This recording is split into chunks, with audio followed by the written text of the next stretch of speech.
Students, आज हम पढ़ेंगे अलजेब्राइक एक्सप्रेशन क्या होता है। अलजेब्राइक एक्सप्रेशन में तीन बातें जो कि मैं जरूरी समझता हूँ आपको समझाना। सबसे पहले एक बात होती है इसमें वेरिएबल्स से एक्स वाई, कॉन्स्टेंट्स से 3, 4 और बाइनरी ऑपरेशंस।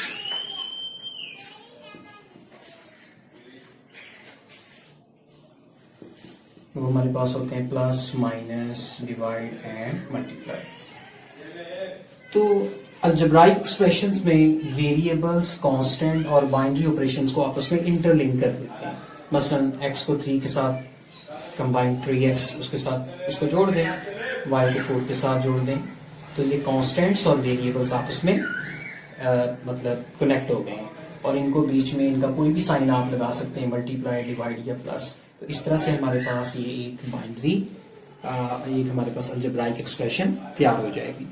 तो हम इसको जो है इन वर्ड्स किस तरह से डिफाइन करेंगे, ये आपके पास नोट्स भी हैं, मैं आपको बोल ही देता हूँ। An expression which is connected by variables,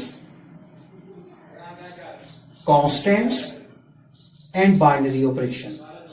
और नीचे एग्जांपल्स भी हैं, just like x plus 2y है और 3y प्लस 7z माइनस 5/7। इस तरह से आज हम अलजेब्राइक एक्सप्रेशंस को सीख चुके हैं। सेकंड नंबर हमारे पास है कांस्टेंट। कांस्टेंट को हमने डिफाइन करना है कि कांस्टेंट क्या होता है। वैसे भी कांस्टेंट का जो अगर आप इसकी मीनिंग्स देखें तो इसका मतलब है मुस्तकिल।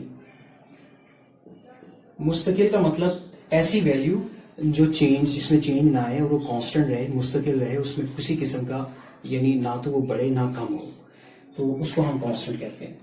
तो ये मसलन एक एग्जांपल है 5x प्लस 7। अब ये एक अलजेब्राइक एक्सप्रेशन है, इसमें वेरिएबल्स कांस्टेंट हैं और आपस में कनेक्टेड हैं बाय बाइनरी ऑपरेशन। तो यहाँ पर ये जो 5 और 7 है, दीज आर कॉल्ड कांस्टेंट्स, क्योंकि 5 भी रहेगा, ये 6 नहीं बनेगा, 7 रहेगा, ये 5 नहीं बनेगा, ये कांस्टेंट है। अलबत्ता ये जो x है ये एक अननोन वैल्यू है। इस x की वैल्यू का हमें फाइनली अंदाजा नहीं है कि क्या है। ये x की वैल्यू 8 हो सकती है, 9 हो सकती है, कम हो सकती है, ज्यादा हो सकती है। ये जब हम फाइंड करेंगे तब पता चलेगा। लेकिन ये x जो है ये बतौर वेरिएबल है और 5 और 7 क्या है, कांस्टेंट है। ये आपस में एक दूसरे को अपोज करते हैं। x जो है उसमें चेंज होने की क्वालिटी होती है, वो चेंजेबल होता है, जबकि जो कांस्टेंट्स होते हैं वो फिक्स्ड होते हैं। तो इसलिए हम x को वेरिएबल कहेंगे, 5 और 7 को कांस्टेंट कहेंगे। तो हम इसको डिफाइन करेंगे। ये आपको जो इन वर्ड्स डेफिनेशन है, असेंबल, आपने 5 और 7 को उसने कहा है सैम्बल है। एक सैम्बल ऐसा that has a fixed numerical value, जिनकी न्यूमेरिकल वैल्यूज जो है वो फिक्स्ड हैं और इनको हम क्या कहते हैं, कांस्टेंट कहते हैं। तो ये सेकंड डेफिनेशन है। उसके बाद थर्ड डेफिनेशन है वेरिएबल। वेरिएबल को कैसे डिफाइन करेंगे? वेरिएबल बिल्कुल उसका ऑपोजिट है कांस्टेंट का। A letter is used to represent, हम वेरिएबल को लेटर्स में इस्तेमाल करते हैं। मिसाल के तौर पे x है, y है, ये जो इंग्लिश लेटर्स हैं हम उसमें यूज करते हैं, x, y, z आमतौर पे वेरिएबल्स के तौर पर इस्तेमाल होते हैं। A letter is used to represent a variable, x, y, z जो है वो वेरिएबल के तौर पे इस्तेमाल होते हैं। It can takes different values, तो इनकी वैल्यूज जो है वो डिफरेंट हो सकती हैं। x की वैल्यू चूंकि ये अननोन वैल्यू होती है, तो किसी क्वेश्चन में x की वैल्यू 4 निकल सकती है, किसी दूसरे क्वेश्चन में x की वैल्यू 6 निकल आती है। तो ये x की वैल्यूज जो है ये डिफरेंट निकलती है। ये हमने अज्यूम किया होता है, सपोज किया हुआ होता है, इसके बारे में हमें फाइनल नहीं पता होता।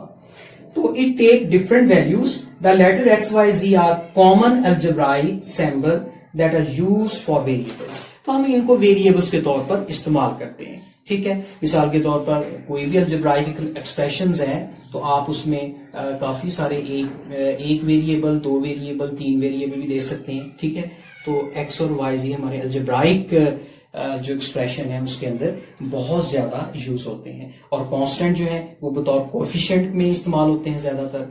तो इस तरह हमने इसकी डेफिनेशन को बाकायदा आपने याद भी करना है। तो इस तरह से हमारी ये 3 डेफिनेशंस हैं जो आज आपने इनको अच्छे तरीके से तैयार करना है और आपने नोट्स बनाने, खुद उसमें अपने हैंड राइटिंग से आपने लिखना भी है और इनको लर्न भी करना है और इनकी प्रैक्टिस भी करनी है। ओके बच्चों, अल्लाह हाफिज।